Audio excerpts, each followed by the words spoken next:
Pemirsa Juju TV dimanapun Anda berada, apa kabar semuanya? Assalamualaikum warahmatullahi wabarakatuh.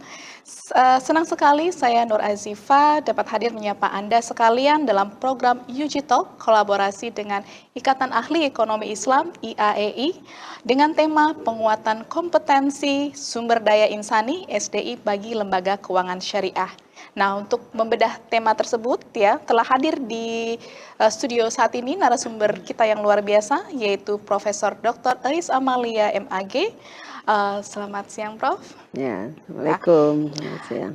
Beliau menjabat sebagai Ketua Bidang 5 Ikatan Ahli Ekonomi Islam bidang pengembangan SDM Ekonomi dan Keuangan Syariah. Baik, selanjutnya kita tahu bahwa ujung tombak dari keberhasilan kebijakan tersebut adalah sumber daya insani yang menjalankan operasional di lembaga keuangan syariah. Berdasarkan pengamatan Prof, apakah saat ini kualitas dan kuantitas sumber daya kita itu sudah benar-benar link and match antara pertumbuhan industri syariah, ataukah masih terdapat gap atau kesenjangan yang signifikan antara lulusan industri, lulusan akademisi dengan kebutuhan real di industri, Prof? Ya, baik. Terima kasih, selamat siang pemirsa semuanya, bahwa kita ketahui saat ini perkembangan ekonomi dan keuangan syariah tidak hanya di level nasional, tetapi juga sudah masuk kepada level global. Berdasarkan data dari SJIE atau The State of Global Islamic Economy, saat ini posisi Indonesia berada pada nomor 3. Nomor 1 adalah Malaysia, nomor 2 adalah Arab Saudi, dan kita berada pada posisi ketiga. Tentu ini menjadi tantangan tersendiri. Kemudian di secara nasional kita bisa tahu bahwa literasi keuangan syariah di Indonesia pada tahun 2025 itu adalah 43,4% dan inklusinya berada pada 13,41%. Angka ini meningkat dari tahun sebelumnya, tahun 2024, di mana literasi keuangan syariah 39,11%. Namun inklusi keuangan syariahnya 12,88%. Sementara total aset perbankan syariah saat ini sudah pada angka 9.000 lebih, 9.927 triliun kurang lebih seperti itu, dan tumbuh terus sekitar 11,8%. Aset perbankan syariah sendiri itu 980,30 triliun dan ini market share-nya baru 7,72%. Ini tentu membutuhkan sumber daya manusia yang relatif cukup banyak, dan kita sudah tahu saat ini kita sudah menjadi penyedia sumber daya manusia di bidang ekonomi keuangan syariah. Di Indonesia saja saat ini sekitar 954 program studi ekonomi syariah, baik di level S1 sampai dengan S3, yaitu ekonomi syariah, perbankan dan keuangan syariah, akuntansi syariah, dan program-program studi syariah yang lainnya. Tentu yang dibutuhkan adalah saat ini bagaimana link and match itu bisa dilakukan, karena faktanya, Bu Moderator, faktanya saat ini 80-90% SDM yang mengisi perbankan syariah justru bukan berlatar belakang ekonomi syariah. Nah, ini menjadi tantangan besar untuk kita semua. Apakah yang salah pada kurikulumnya, ataukah yang salah justru pada bagaimana plotting SDM di industri keuangan syariah itu sendiri. Untuk itu nanti ke depan kita memang perlu sering berbicara bersama sehingga link and match itu terjadi antara industri dengan perguruan tinggi. Ini perlu terus selalu dilakukan komunikasi yang baik. Betul. Saya rasa petanya seperti itu, dan kita tentu harus terus meningkatkan sumber daya manusia kita sehingga mereka bisa diterima di industri. Dan sebaliknya industri pun harus mengetahui kompetensi apa yang dibangun dan dikembangkan di lingkungan perguruan tinggi.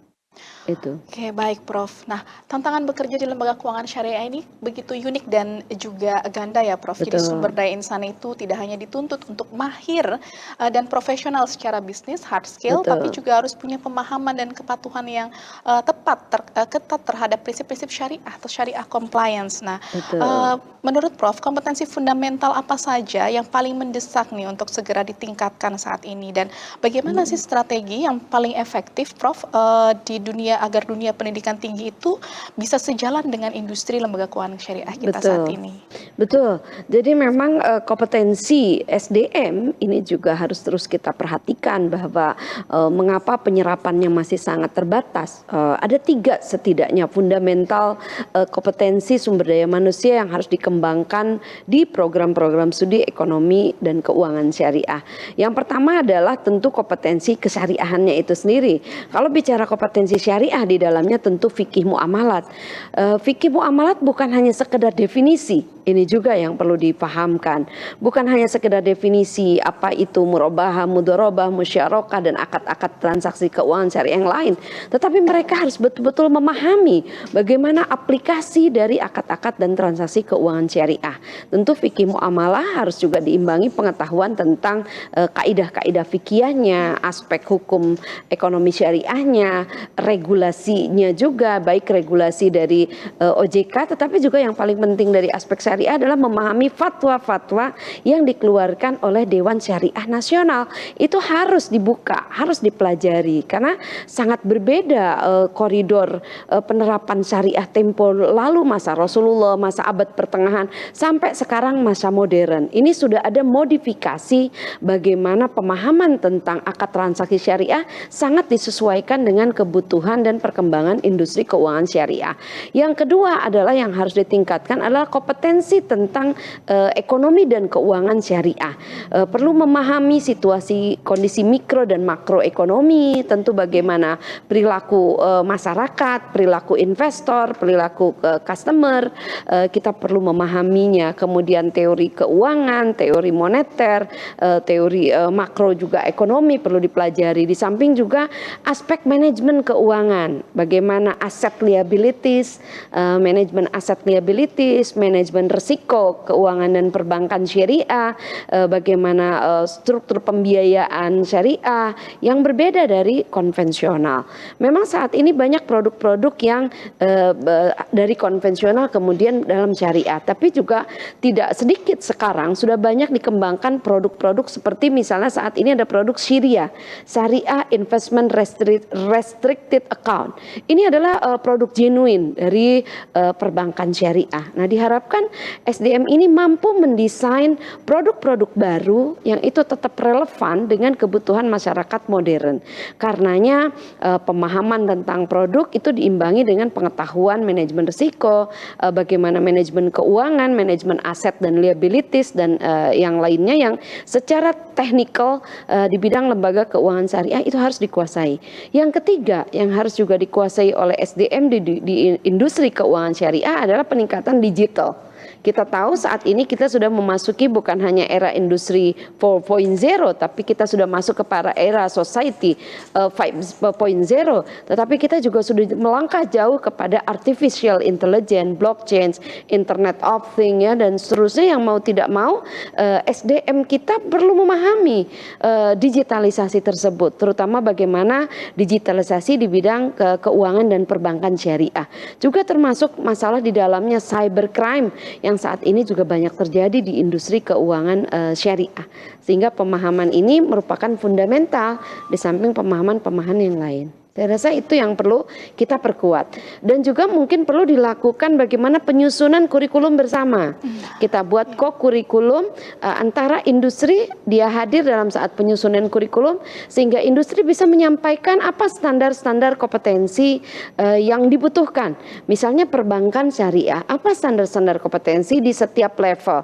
Dari level dasar, level menengah sampai level leader, top leader. Demikian juga di industri asuransi, pasar modal, penjaminan, pegadaian dan industri keuangan syariah yang lainnya. Ini pasti ada level dari level bawah, menengah sampai level atas dan masing-masing memiliki standar-standar kompetensi. Nah, industri merumuskan standar-standar kompetensi yang dibutuhkan. Kampus menyusun kurikulum. Bagaimana ini match antara standar kompetensi yang disusun oleh industri dengan kurikulum yang dibangun oleh kampus. Karena di kampus ini kan sekarang Bu Azifah juga dosen ya, tahu bahwa kurikulum saat ini sesuai dengan tuntutan akreditasi itu arahnya harus ke OBE. outcome based education, bagaimana pembelajaran yang berdampak, bagaimana pembelajaran yang bukan saja sekedar mereka lulus, tapi mereka lulus harus kompeten. Jadi outcome yang dihitungnya atau yang diukurnya. Jadi tidak saja sederetan mata kuliah pada kurikulum, tetapi bagaimana mata kuliah tersebut harus diberikan pemahaman yang baik sehingga siswa setelah mempelajari mata kuliah tersebut menjadi kompeten. Dan kompetensinya tentu yang disesuaikan dengan kebutuhan daripada industri. Oke, baik Prof. Menyambung tadi pembahasan terkait dengan era revolusi industri 4.0, di era modern ini lembaga keuangan syariah juga dihadapkan pada disrupsi teknologi. Jadi banyaknya fintech syariah, kemudian digital banking, sampai AI untuk syariah, Prof. Iya, betul. Nah, transformasi ini merupakan skill yang baru. Nah, bagaimana pendapat Prof, langkah konkret apa nih agar sumber daya insani keuangan syariah kita bisa cepat beradaptasi di era revolusi industri saat ini, terutama di tengah gempuran digitalisasi ini, tanpa mengesampingkan terkait nilai-nilai syariah compliance-nya, Prof. Betul. Digitalisasi pada industri perbankan dan keuangan syariah ini sesuatu yang niscaya dan harus diakomodir.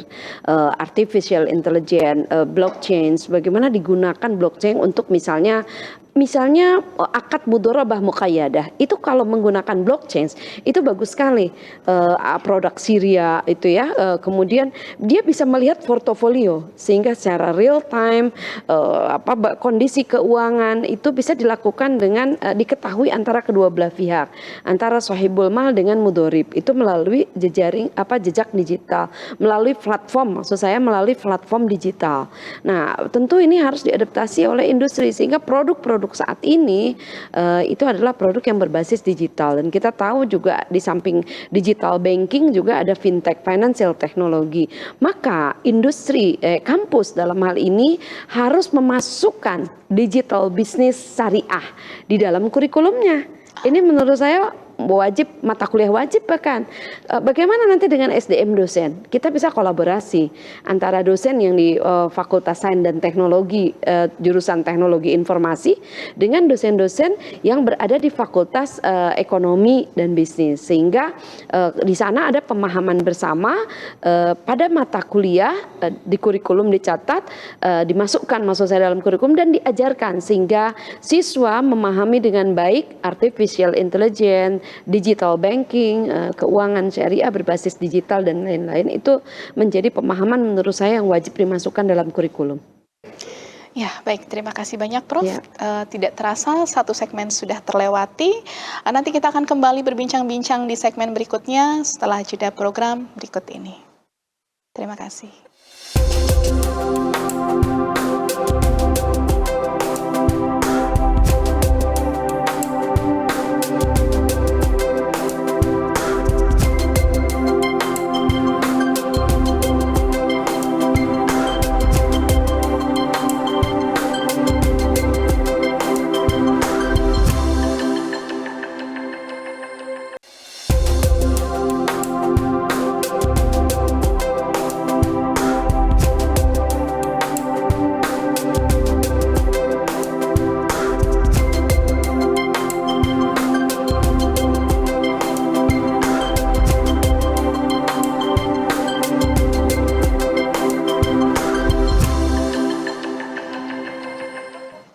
Pemirsa UGTV dimanapun Anda berada, terima kasih Anda masih setia bersama kami dalam program UG Talk kolaborasi dengan Ikatan Ahli Ekonomi Islam IAEI. Masih bersama saya Nur Azifah dan tentunya masih membahas tema yang sama, yaitu penguatan kompetensi sumber daya insani bagi lembaga keuangan syariah.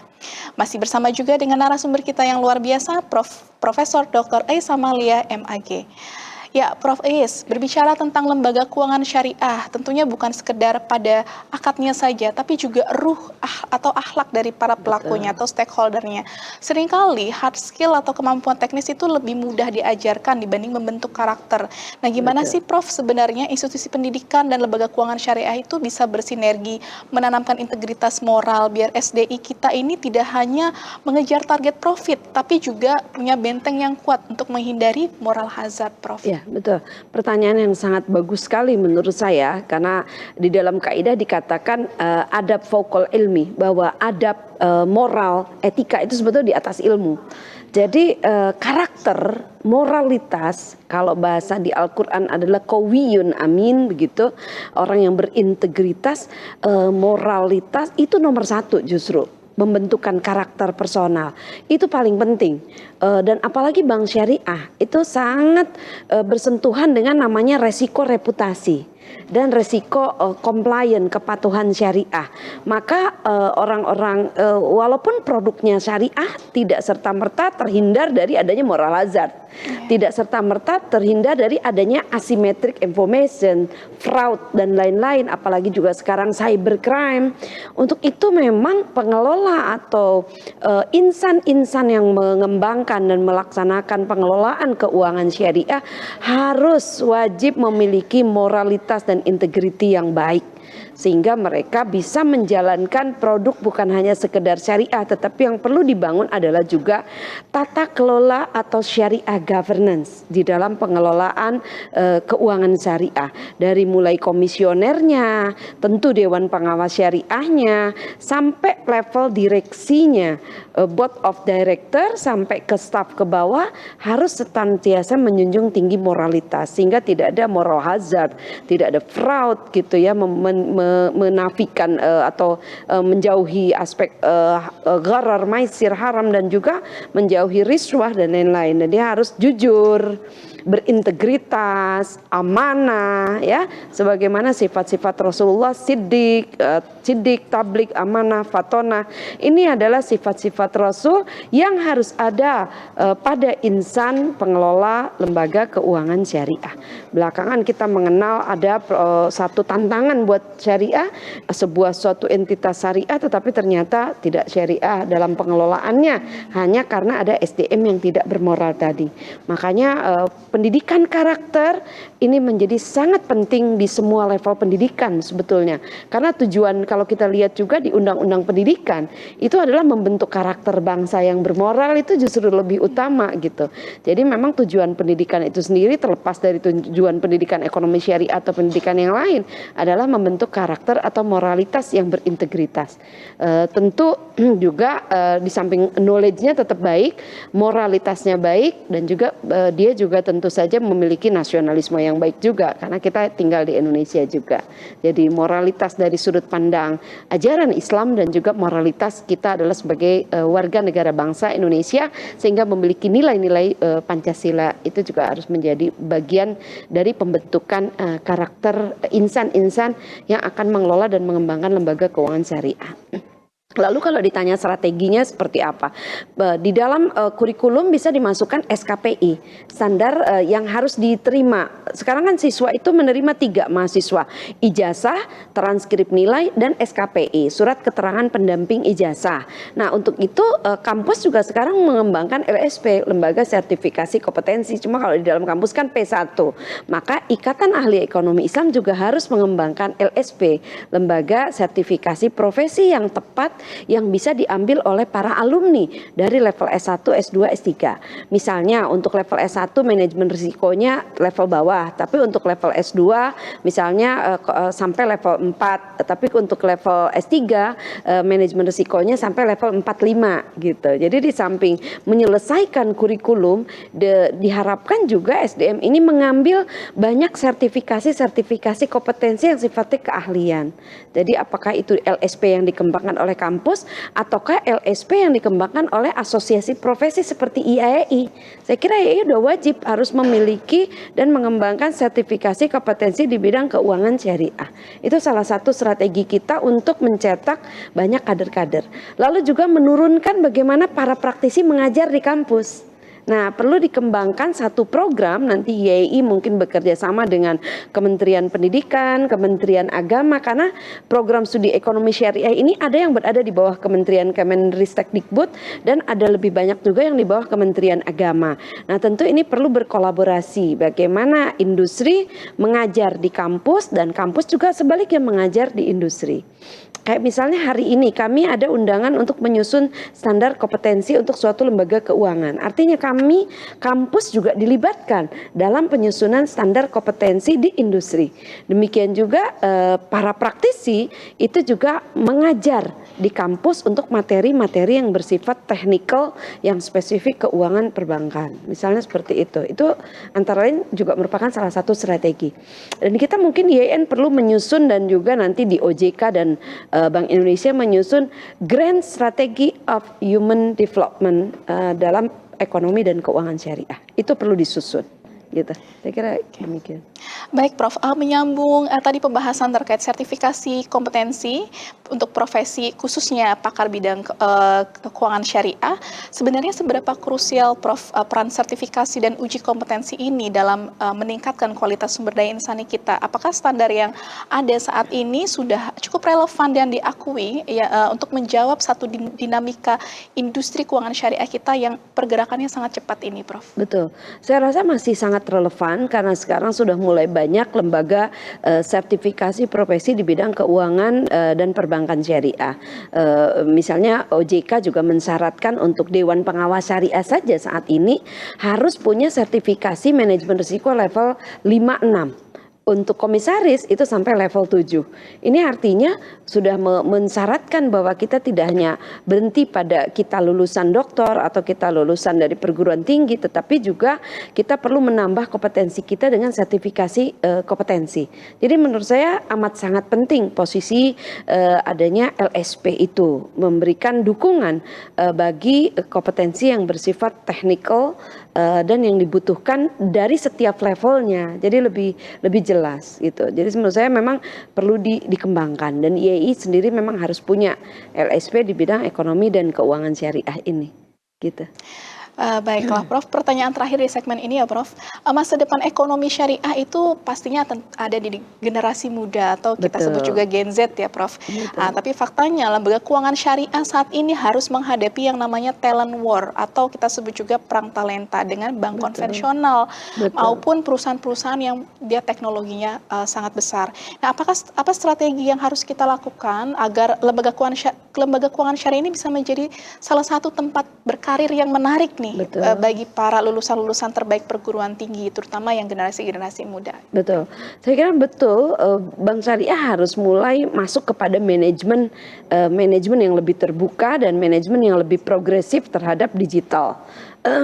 Karena sekarang generasi Gen Z dan abis ini generasi Alpha itu adalah generasi yang memang mereka lahir sudah berada pada dunia teknologi. Beda dengan saya generasi Gen X ya dan kemudian berikutnya milenial itu terlahir dalam kondisi yang belum masuk ke digitalisasi. Tapi anak-anak Gen Z dan apalagi generasi Alpha saat ini mereka terlahir itu memang sudah dalam situasi dan kondisi digitalisasi sehingga Bank Syariah ini harus ramah terhadap generasi muda. Bank Syariah harus inklusif. Nah, mungkin kata yang lebih tepat adalah Bank Syariah tidak boleh eksklusif, tapi Bank Syariah harus inklusif. Bank Syariah harus masuk. Jadi literasinya jangan hanya diberikan kepada mereka yang udah ngerti syariah. Justru literasi keuangan syariah harus diberikan kepada mereka yang memang sama sekali belum tahu perbankan syariah itu di mana, begitu. Kemudian keberadaan bank syariah itu di mana, perbedaan syariah dengan konvensional itu di mana. Ini kan sering masyarakat masih menyamakan antara bank syariah dengan konvensional. Oke, bank syariah masih mahal dibandingkan bunga pada konvensional. Bahkan kadang-kadang sebagian orang menyebut bunga pada bank syariah. Ini kan salah gitu. Artinya literasinya juga harus benar sehingga pemahaman masyarakat juga benar. Dan bank syariah juga harus tampil modern. Nah, tampil modern dengan memanfaatkan jejaring sosial media dengan manajemen yang modern sehingga menarik untuk anak-anak muda masuk ke dunia industri keuangan syariah. Tidak hanya mereka masuk kepada konvensional, tentu dengan salary juga yang kompetitif. Karena kalau enggak mereka akan bersaing, akan memilih yang salary-nya lebih tinggi kan. Tapi juga yang perlu dipahamkan bukan hanya aspek salary, tetapi perlu dipahamkan kepada generasi muda bahwa bekerja atau berkarir di bank syariah bukan semata-mata salary, profit, karena di dalam konteks syariah ada aspek kemaslahatan dan keberkahan. Nah, bagaimana mereka bisa menyadari kalau mereka mendukung keuangan syariah bukan hanya mereka mendapatkan profit, tapi mereka adalah juga mendapatkan keberkahan. Adalah dalam rangka ibadah juga kepada Allah. Nah, ini kan tentu akan mendorong minat dari para generasi muda bahwa mereka berkarir di bank syariah sekaligus mendapatkan profit dan juga keberkahan. Nah, ini ya perlu kita terus tingkatkan. Ya, Baiklah Prof, terima kasih sekali Prof, luar biasa sekali jawabannya. Tidak terasa segmen kedua ini telah terlewati, nanti kita akan kembali berbincang-bincang di segmen berikutnya setelah jeda program berikut ini.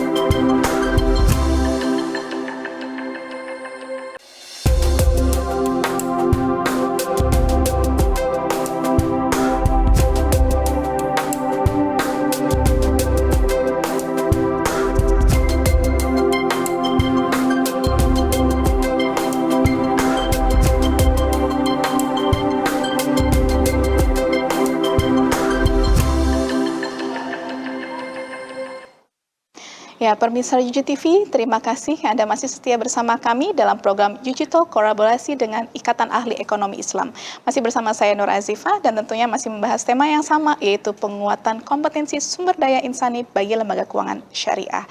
Baik Prof, bagaimana harapan Prof terkait dengan kolaborasi ideal dan konkret yang harus segera dibangun nih antara perguruan tinggi, industri lembaga keuangan syariah dan juga asosiasi seperti Ikatan Ahli Ekonomi Islam agar kita bisa mencetak sumber daya insani yang siap pakai di industri. Betul, setuju. Harus selalu dibangun kolaborasi dan sinergi antar stakeholder terkait, kita sebut sebagai sekarang sih sudah quadrahelic ya, pentahelix ya.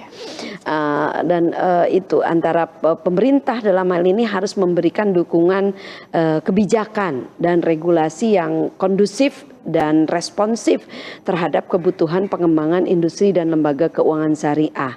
Kemudian yang kedua adalah kampus tentu harus menyiapkan sumber daya manusia yang adaptif terhadap perubahan-perubahan yang terjadi. Jadi kurikulum itu tidak boleh kaku. Kurikulum itu harus fleksibel dan kurikulum itu harus adaptif terhadap perkembangan ilmu pengetahuan dan teknologi dan juga adaptif terhadap kebutuhan industri. Termasuk riset-riset dosen di kampus, tidak hanya dan juga riset dari mahasiswa skripsi, tesis atau disertasi, tidak hanya memenuhi kebutuhan untuk pemenuhan akademik, kemudian hanya ditaruh di rak-rak perpustakaan, tetapi bagaimana riset-riset yang dihasilkan di kampus itu dapat digunakan oleh industri dan juga dapat dilakukan menjadi suatu kebijakan daripada pemerintah sebagai referensi dan rujukan bagi penyiapan kebijakan pemerintah. Yang ketiga adalah lembaga private atau swasta, dalam hal ini industri, harus terbuka juga industri terhadap talenta-talenta baru, kompetensi-kompetensi baru, harus disiapkan tempat untuk mereka yang memang memiliki kapasitas di bidang ekonomi syariah. Jadi harus ada mekanisme seleksi dan rekrutmen yang tepat untuk bisa menerima, karena faktanya 80-90% tadi banyak teman-teman dari konvensional yang masuk ke industri keuangan syariah. Padahal kampus sekitar 40.000 dalam setiap tahun menghasilkan sumber daya manusia. Maka bagaimana ini bisa diserap dengan baik? Maka perlu dibuatkan juga skema-skema di mana tempat-tempat yang dapat dimasuki oleh teman-teman dari lulusan perguruan tinggi di bidang ekonomi dan keuangan syariah. Kemudian masyarakat juga perlu terus diedukasi dan melakukan literasi, tidak langsung menjudge bahwa bank syariah lebih mahal daripada konvensional, tetapi belum memahami sepenuhnya di mana titik kekuatan dan kelemahannya pada setiap lembaga atau industri. Harus memahami dengan sangat baik, ya, sehingga masyarakat juga ikut terus meningkatkan dukungannya pada penggunaan transaksi keuangan syariah, sehingga bagaimana pembentukan behavior atau lifestyle perilaku masyarakat untuk senantiasa mendukung industri keuangan syariah. Jadi memang perlu bersama-sama berjalan nih. Kalau konvensional itu kan sudah lama, ibarat kita balap lari, yang konvensional udah berapa puluh tahun yang lalu, yang syariah baru disuruh lari bersama. Tentu perlu ada affirmative action, perlu ada kebijakan akselerasi sehingga perbankan syariah bisa tumbuh dan meloncat lebih cepat. Kalau dia volumenya atau size-nya besar, otomatis cost juga akan lebih ringan sehingga bisa kompetitif pembiayaan atau margin atau bagi hasil yang ada di perbankan syariah dibandingkan dengan di konvensional. Nah, untuk itu ya masyarakat harus mendukung. Jangan hanya masyarakat ingin mengharapkan margin atau profit yang rendah, tapi masyarakat juga tidak mendukung perkembangan syariah. Kita ingin aset tumbuh lebih besar, volumenya lebih besar, tetapi tetap dengan menjaga syariah compliant. Ini saya rasa yang paling tepat. Baik, Prof. Sebagai penutup perbincangan kita yang sangat luar biasa ini, melihat pesatnya dinamika ekonomi global dan digitalisasi saat ini, apa harapan terbesar dari Prof Ais nih terhadap profil sumber daya insani keuangan syariah kita dalam 5-10 tahun ke depan? Apakah Prof optimis kita mampu nih bisa menjadi main leader, pemain utama, bukan hanya di negeri sendiri, tapi juga kita mulai go global, Prof. Betul, saya setuju. Bagaimana kita menghasilkan sumber daya insani yang siap untuk menantang, karena sumber daya manusia yang bisa yang bisa memenangkan kompetisi di tengah dinamika global yang uncertainty. Saat ini kita kan berhadapan sama yang disebut VUCA ya, volatility, uncertainty, complexity, dan ambiguity. Nah, tentu dibutuhkan sumber daya yang memiliki visi yang kuat, visi yang baik, karakter moral yang baik, integritas yang baik, sekaligus kompetensi yang memadai dan yang paling penting mudah melakukan perubahan, artinya beradaptasi, bisa beradaptasi terhadap berbagai perubahan. Itulah yang SDM yang sangat dibutuhkan, yang tahan mental, yang tahan terhadap berbagai gejolak yang terjadi baik di dalam negeri maupun di luar negeri. Tentu dukungan yang kuat dari pemerintah, dukungan dari masyarakat. Kita yakin Indonesia dengan populasi 87% seharusnya kita menjadi pemain utama atau main player di industri perbankan dan keuangan syariah di dunia atau di global dibandingkan negara lain yang notabene jumlah penduduknya sedikit, apalagi muslimnya sedikit. Kita punya muslim 87% lebih, punya potensi muslim yang besar. Kita punya sumber kapasitas SDA, sumber daya alam juga yang luar biasa. Posisi strategis Indonesia dengan kepemimpinan Indonesia di ASEAN, kepemimpinan Indonesia di global. Tentu ini harus juga berdampak pada bagaimana menguatkan kita untuk menjadi posisi kita leader di berbagai bidang dan juga termasuk menjadi leader utama atau pemain utama di industri perbankan dan keuangan syariah. Tentu kita juga harus inovatif produk-produknya, adaptif terhadap berbagai perkembangan dan berbasis digital, di samping juga tentu mengikuti apa yang dibutuhkan di industri di level global. Begitu. Dan SDM-nya tentu harus juga bahasa, kemampuan bahasa asing, membuat kontrak-kontrak bisnis yang bukan hanya kontrak bisnis lokal. Bagaimana kalau investor asing masuk kepada kita? Kan harus membuat legal drafting kontrak yang juga menyesuaikan dengan standar-standar internasional, menyusun syariah governance bukan hanya berdasarkan misalnya menyusun di POJK-nya sudah ada, tetapi di samping POJK juga misalnya kita menyusun tata kelola atau syariah governance merujuk kepada AAOI-FEI, merujuk kepada IFSB. Nah, wawasan global, wawasan internasional di bidang perbankan dan keuangan syariah pun harus dimiliki nih oleh SDI yang ada ada di industri jurusan-jurusan atau program-program studi ekonomi dan keuangan syariah. Jadi banyak nih tantangannya memang sekarang. Bukan hanya dia paham kondisi lokal, nasional, tapi dia harus paham terhadap dinamika global yang memang sangat berfluktuatif saat ini. Begitu.